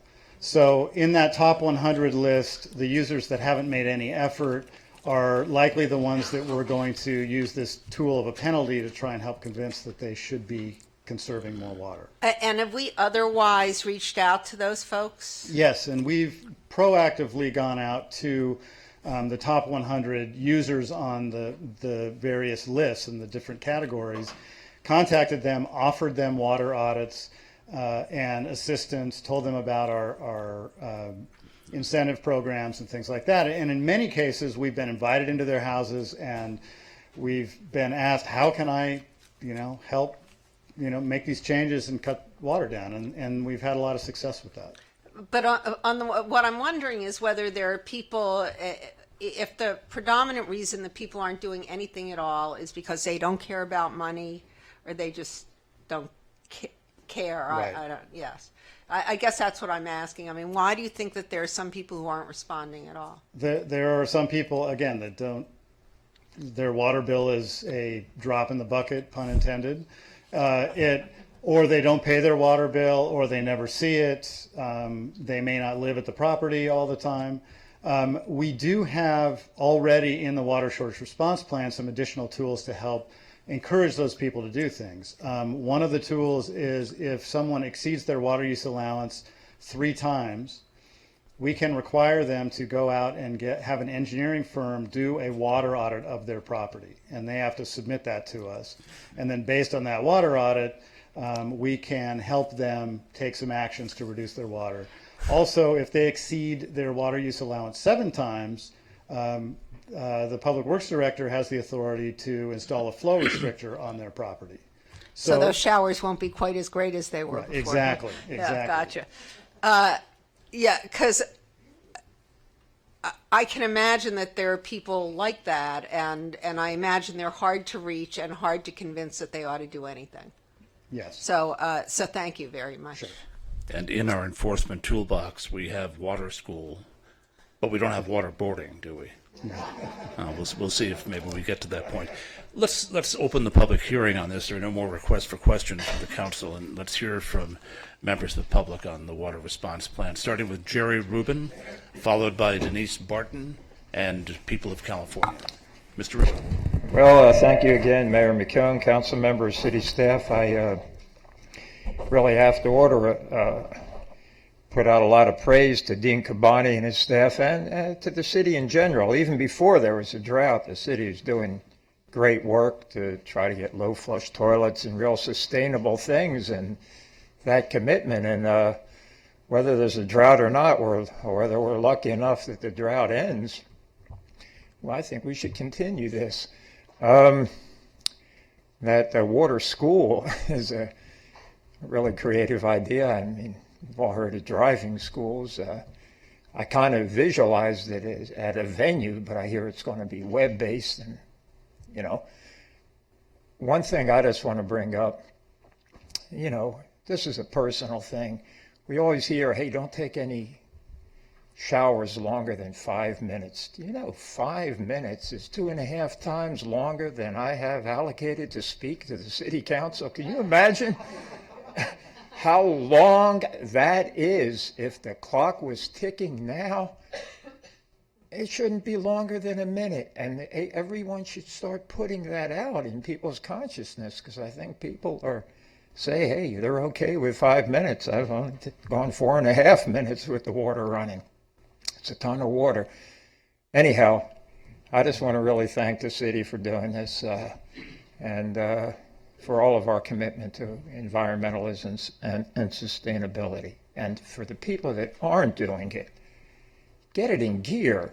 Don't worry. Just do it for the team. You know, there's no excuse to not save water in every way we can. Thank you. Next speaker is Denise Barton. Good evening. Good evening. I'd like to address the propaganda the city and Dean Cabani keep trying to spin and sell the residents regarding the drought. A perfect example would be the insert in last Thursday's Santa Monica Daily Press. If you go to page 12 of the insert, the El Nino warning seems to be questioned and discredited by things such as the title of the article, El Nino Warning, well maybe. Then in the second paragraph it states that a single El Nino will not erase 4 years of drought. But wouldn't one think that the El Nino might change the drought designation to a water shortage designation, which is less severe? I also would think that the staff should be held accountable for the misinformation they're putting out. For example, I've been paying attention to the El Nino forecast recently, and the website I've been referencing to also compares what's happening now to what's happened previously. And what do you know? This El Nino is moving much slower than in previous years. As a matter of fact, it is now being said that this El Nino will not only be with us for this year, but probably be around for the 2016 rainfall season as well. So may I suggest that city staff do research on the information they're putting out? Instead of seeing something that looks good in a newspaper and supports the propaganda the city is trying to put out as fact. I also feel the need to take issue once again with the city using resident taxpayer funds to benefit developers or commercial businesses through your drought reduction incentive program. And why would anyone think you're doing anything different after the actions of your Santa Monica forward friend Judy Abdo with the Metropolitan Water District? Thank you. Next is People of California, followed by Crystal Anderson. I think you got some feedback problems with this mic. I don't know. I was hearing them out there. So, desktop. notes. I thought you had it. There we go. Okay, so SST there. Great. All right, so that's yesterday's latest sea surface temperatures. It shows a strong El Nino signature across the entire equatorial Pacific and near 70-degree water temps all the way. Part of that's the El Nino we're in, which is forecast to be somewhere between 97 and 82, the two strongest El Ninos that we have any records of, both of which produced 31 inches of rain roughly in Southern California. That's more than twice the usual allotment. Of course, the reason that you have water off of Seattle, some have speculated it has to do with the Pacific Decadal Oscillation, which is a warm water cycle supplementary to and perhaps unrelated to El Nino, which will make the El Nino stronger. And of course, since this is a long and slow-moving El Nino, it is likely to last 2 years or more. So the question in my mind, looking at the declarations from our Emperor Jerry Brown, in the words of Jello Biafra and the dead Kennedys, is that basically, I mean, I see he's not wearing any clothes. I don't know, you guys seem to love his duds, but they're invisible. He doesn't have any. Basically, we get more propaganda from the SMDP, an accurate name because they hit you coming and going daily. One of the things they want to fix the drought with is putting sewage into the aquifers. Why not desalinate an ocean which has our treated sewage in it and then put that in the aquifers? What's so hard about that? We have the ocean out here, sea levels rising over the next 100 years, so there's no way we can suck all the water out of the ocean. And to the extent that we can do that and put it into our aquifers, much better for us, since as we drain the aquifers, our streets subside and causes cracking. It's a problem in the valley, it's a problem all over LA. So I don't see why desalinization wouldn't be a better option than putting crap in the water or watering we could just water our yards with that, since 50% of the water is going to external use anyway. And of course, would you raise people's rates by $1,000? Thank you. That or was $250 the end or of your 2 whatever. minutes. The other thing was less. Crystal Anderson, you are the last speaker on item 8A. Welcome. As we are experiencing water shortages for several years now, I agree with your measure of 20% water reduction. It has to be applied equally to private residences, businesses, and municipalities. When the weather is hot and with the highest evaporation rate, water fountains and water displays should be shut off. The recycled water needs to be used sparingly to keep hardy landscapes and trees alive. The penalties for not reducing water by 20% should be higher than quoted for profit-oriented businesses like hotels. There should also be a low-growth policy towards new constructions of businesses as well as housing. Long-time residents who have shouldered the cost of Santa Monica's infrastructure should not also pay for a shortage of water in the future and have to compete with new businesses and residents. I also agree with the incentives to reduce lawns. I also support your suggestions to go to a class instead of the first penalty. Then also the water allowance for residents should also take in account the number of people living in a residence. A family of 6 people will need more water than residences occupied by 1 or 2 people. Lead by example and respond to any water leaks immediately. Water is important to all of us, and your water policies should foremost be just for long-time residents. Thank you. Well, thank you. And as the late-night cable TV gadget salespeople say, but wait, there's more, because apparently that wasn't the last request to speak. There was a 5th one that was submitted on time, so you'll have 2 minutes, Mr. Andrew Hoyer. Great. Thank you. My name is Andrew Hoyer. I'm the president of Santa Monica Mid-City Neighbors. Tonight, as usual, I speak for myself. I see a lot of great things in this plan. I think you should move forward with it wholeheartedly. The fines, if anything, are not high enough, especially since you can get out of the first one free just by falling asleep in a class somewhere. The allotments are perfectly sufficient.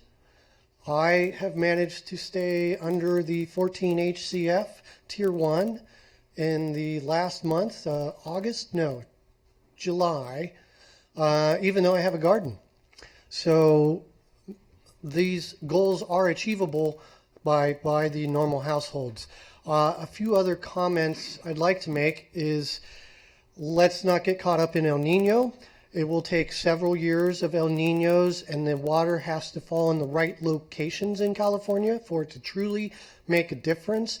The thing that is lost in all of this is that only 40% of El Ninos have ever produced water in the amounts that they are looking for.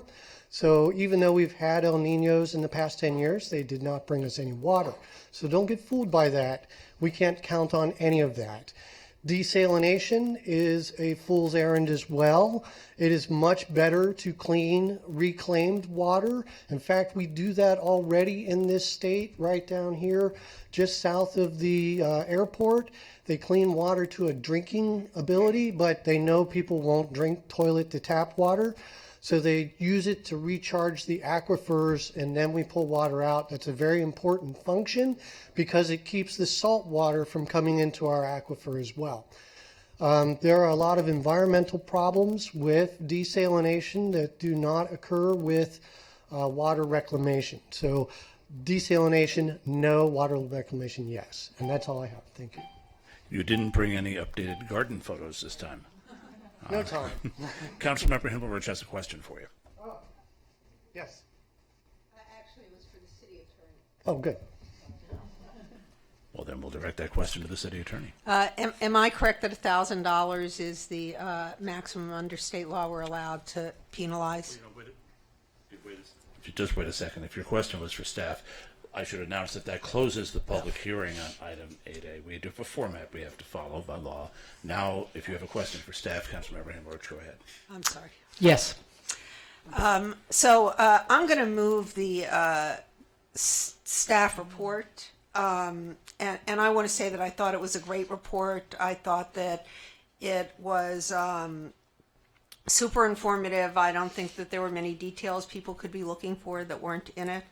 And I really want to compliment you on it. I thought it was a great report. Thank you. So we'll take that as a motion for the staff recommendation, not just the report. It's been seconded by Councilmember Winter. Do you wish to speak further to that?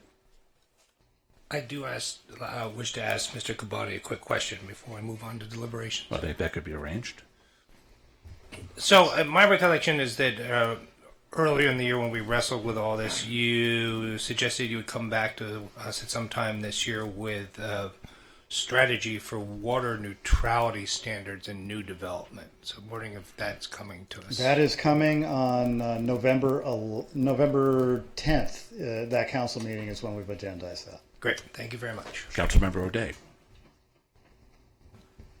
No question. I just wanted to say thank you. This is, I think, a significant improvement from what we had in the last round, which I thought was pretty good at that time. So I can see that we're learning as a city staff, and as the people of California. I think we're learning from each other and better ways to accomplish these same conservation objectives. So thank you. Seeing nobody else who wants to speak, we have a motion on the floor to move the staff recommendation made by Councilmember Himmelrich, seconded by Councilmember Winterer, and we'll do a roll call vote.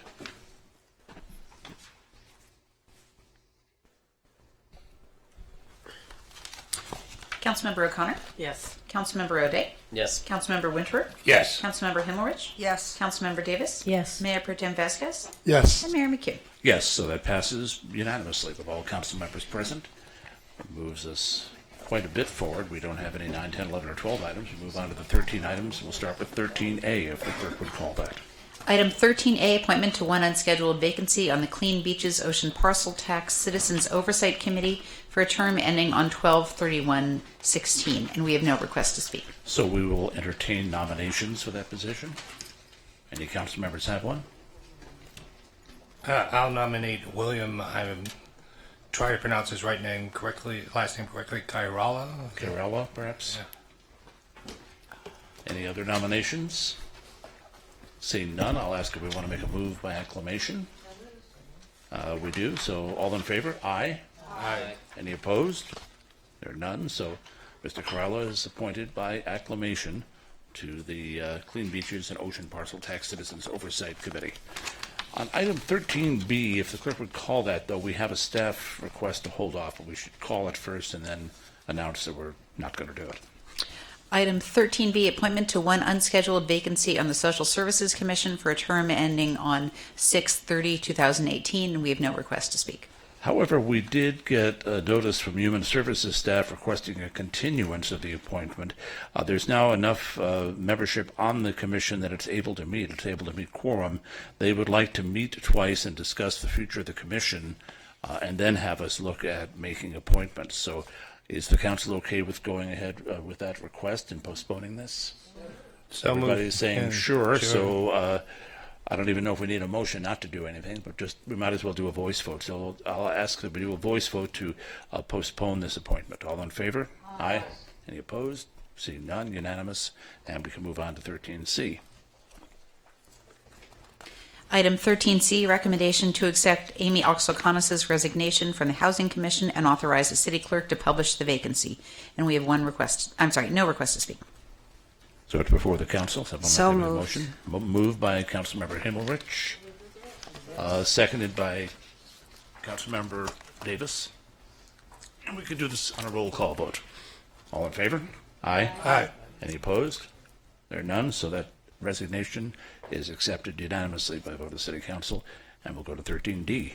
Item 13D, request of council members Davis and Winter that the council allocate $5,000 of discretionary funds to the West Side Ballet of Santa Monica, a 501c3, towards their $150,000 budget for their annual holiday production of The Nutcracker at the Broad Stage. Partnering with the Santa Monica Symphony, SMC, and SMMUSD, West Side Ballet will again offer free performances to Santa Monica youth with a focus on Title I schools. And we do have one request to speak. So before we hear from the public, one of you might want to explain this. Which one of you is on point?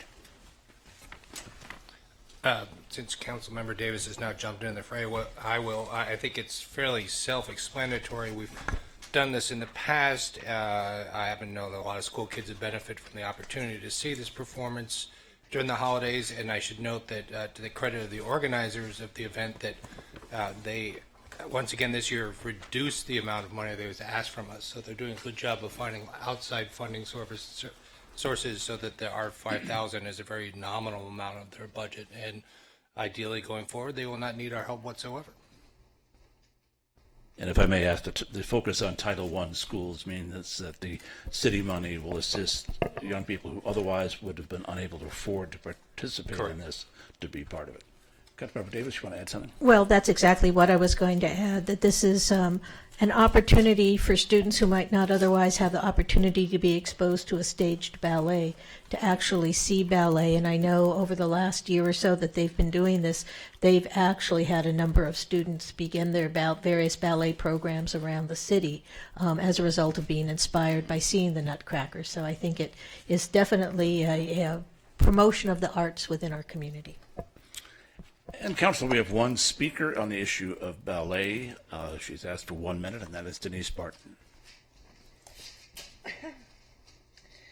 Good evening. My first question would be, why are you paying $1,000 a performance, especially if tickets sell for $45 to $60?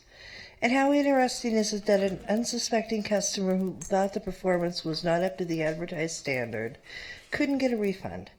Next, would Gleam Davis's or Ted Winter's children be involved in the performance or classes at this location? And wasn't it Gleam Davis who was strongly suggesting putting a ballet establishment in John Warfel's project on 4th in Arizona? Then, since this is a nonprofit which looks like it's on the SMC broadcasting campus, if so, then one does have to wonder at whose expense, as well as getting a discount in rentals price, such as $1 a month or a year because if it's a nonprofit. If so, I find that very interesting because it's the same person, Allegra Clegg, owns and operates the nonprofit Westside Ballet of Santa Monica, also runs Westside School of Ballet for a for-profit business at the same location. So many questions. I wonder if you'll answer them. Thank you. Well, thank you, Ms. Barton. I believe that Councilmember Davis's son Jackson goes to West Point, and I don't think he does ballet. Matters before the council. Somebody like a motion or comment? Or? I move this item. Okay, so it's been moved by Councilmember Himmelrich, seconded by Councilmember Davis. There's no further discussion. And I'll just note for the record that There my is. children have no involvement whatsoever, and I took my son to one of their performances 2 years ago, and he'll never go again. And Never know. with that ringing endorsement, we'll go to a roll call vote on this. Councilmember O'Connor. Yes. Councilmember O'Day. Yes. Councilmember Winthrop. Yes. Councilmember Himmelrich. Yes. Councilmember Davis. Yes. Mayor Pro Tem Vasquez. Yes. Mayor McCune. Yes, passed by unanimous vote of the City Council. And if the clerk would call item 13E. Item 13E, request by Mayor Pro Tem Vasquez for designation of Santa Monica City Board Member for Independent Cities Association for the year 2015 through 16. And we have no request to speak. Mayor Pro Tem Vasquez, would you like to explain what this is? Yes, I was, since actually our colleague decided not to run for re-election, Councilmember Bob Holbrook, he used to be our rep to ICA. And it turns out several of the new members on the board are young members that I helped get elected, mostly in the Valley and in the South Bay. And they asked if we could have a replacement. And I shared this with Councilmember Ted Winter because I think he's the only one I've ever seen at ICA conferences besides myself. And I have actually never really attended as the official member. I've gone to some of their events when they've had them. So when I was asked, I said, sure, if nobody else is interested. And I shared it with Councilmember Winters, but I wanted to bring it before the council because they actually have a meeting Thursday, an installation, and I noticed my name is on there as one of the board members. So somebody's nominated me already. And before I accept it, I wanted to run this by the council. Well, for the record, I have gone to ICMA meetings when they were discussing what to do about medical marijuana. I found they were somewhat more conservative than we here in Santa Monica, so you're welcome to it if that's your wish. I hope to change that. Councilmember O'Connor, you're on the list of people who'd like to speak to this. Well, we're a big county, Los Angeles County, and these are all the independent cities in Los Angeles County. So again, it is a big tent, and we influence them, and we learn more about other folks. And I wholly support Councilmember Vasquez's interest in the position, but you will have big shoes to fill, as you have already noted. Councilmember Holbrook served on the ICA board as a board member for many years, participated in that. One of the things they do specialize in public safety, often at their spring-summer conference, and I do occasionally attend the conferences. Any council member can attend the conference as a city as a member, and I look forward to having Councilmember Vasquez there representing us on the board of the independent cities. Was that a motion? I'll so move. Okay, so we have a motion by Councilmember O'Connor and seconded by Councilmember Himmelrich that we would authorize Mayor Pro Tem Vasquez to be our representative at ICA. We can do that by a voice vote. All in favor? Aye. Any opposed? None? That's a unanimous vote of the council. Good luck. Good luck turning the tide. And we will move on to public comment tonight, if the clerk would call that. Item 14, public input. Public comment is permitted only on items not on the agenda that are within the subject matter jurisdiction of the city. State law prohibits the city council from taking any action on items not listed on the agenda, including issues raised under this agenda item. And we have 4 requests to speak. And the first person will be Denise Barton, followed by People of California and Art Casillas, if they'd be ready to speak. Ms. Barton, you asked for 2 minutes this time. Good evening. I'm here calling for Pam O'Connor's resignation due to the incident involving Elizabeth Real. Now let's look at some of her previous actions which have benefited her usually financially but don't work out to be in the best interest of the city. Of course, there's the Metro Expo line, which one does have to wonder if she had anything to do with Nielsen Nygaard stating the Expo line was going to bring 400,000 people here every 5 minutes. Even though in the newspaper it stated the Metro Expo line was estimating a daily ridership for the whole line of 67,000 in 2030, which has been decreased since then to 60,000 in 2030. Or what about her taking campaign contributions from Heinz when they had Bergamot Station in front of you? But what am I saying? There were others of you up there who did the same thing, showing all of you have no better morals, values, and ethics than Pam O'Connor. And on that point, the City Council's silence on this issue has been deafening, leaving one to wonder if in the settlement agreement with Elizabeth Real there is a part giving Pam O'Connor immunity from criminal investigation and or prosecution. Considering even though the residents had to pay $1 million in settlement and lawyers' fees, according to Kevin McEwen, he's not able to talk about the settlement. What transparency?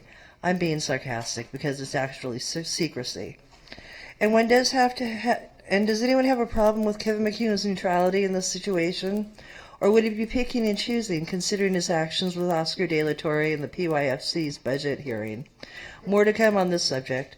Finally, Pam O'Connor, understand you're no victim in this situation, no matter how well you play one. So just make it easier on everybody and just resign. Thank you. Next is People of California.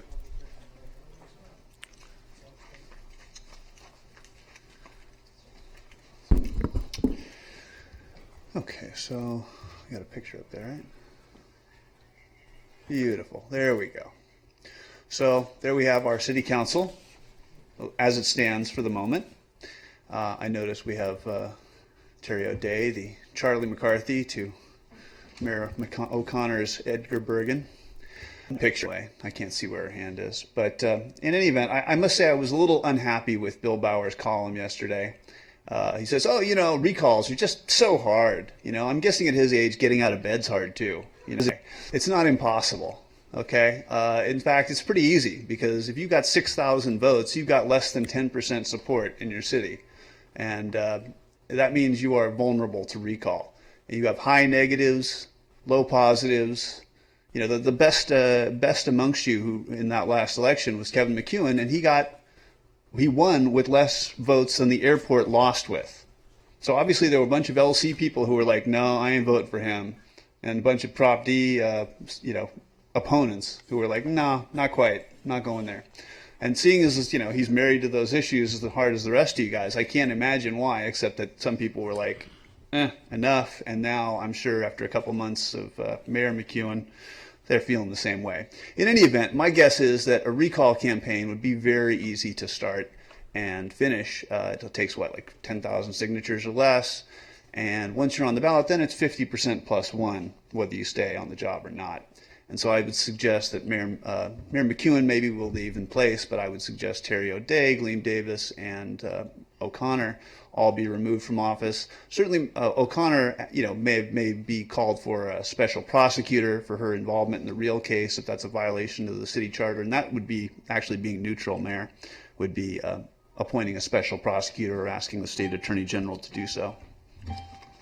And one of our speakers has withdrawn his request to speak, so Mr. Casillas, you'll be the last speaker for the evening. And you can have that conversation later, but we're ready for you now. Good evening. Let's see. Good evening, Art Casillas. This is a good time to try to explain what's really going on to our new city manager, Rick Cole, a God-fearing man. James T. Butts Jr., then Lieutenant Jacqueline A.C. Brooks, in charge of gang and drug planning and deployment starting in 1992, looking over the history of all these years. Butts and C. Brooks took away our crime impact team and police for tourists downtown, then our community-based police. This was obvious. Blacks and Mexicans had gang and drug problems, of gang and drug shootings, and 48 murders. There was no more police that would be paid for, since all monies go to low-income housing. Is how you built your ghetto housing, by drugs. It seems now obvious that all Pico neighborhood gang and drug problems were abandoned as an experiment. Gang members would be allowed to go and stay on drugs and sell drugs since no police were around. Crime statistics went down just like today. Also, this fits into your conspiracy for gentrification plan of no Mexicans and blacks who would qualify to live in your rich white neighborhood north of Wilshire, NIMBY. Now, from 2000 to 2006, you allowed black women to verbally abuse and threaten my family, whom was on crack cocaine and alcohol. I convinced finally 2 officers to arrest her for this. Then owners could go to court and evict her. Now you refuse to arrest and convict nor evict Mexicans, drug users, and sellers behind my rear house again. I guess to pressure me and my family out, like a taking of our property, so I can't testify against you. You have been warned. Thank you. Thank you and good night. And that concludes our meeting because we, fortunately, as far as I know, don't have any adjournments in memory of anybody, do we? That's a good thing. It's also a good thing we're not paid by the hour, I guess, because it's only 8:42 p.m. This is unprecedentedly early conclusion for a city council meeting, but we have a big one coming up on September 29th. And the reason why that'll be on the 29th is because the 22nd is Yom Kippur, and we're going to honor that by not having a meeting on a night when many people would feel uncomfortable or unable to participate. So we will adjourn now for 3 weeks. Our next meeting will be on September 29th, 2015. We are adjourned. Till then, good night.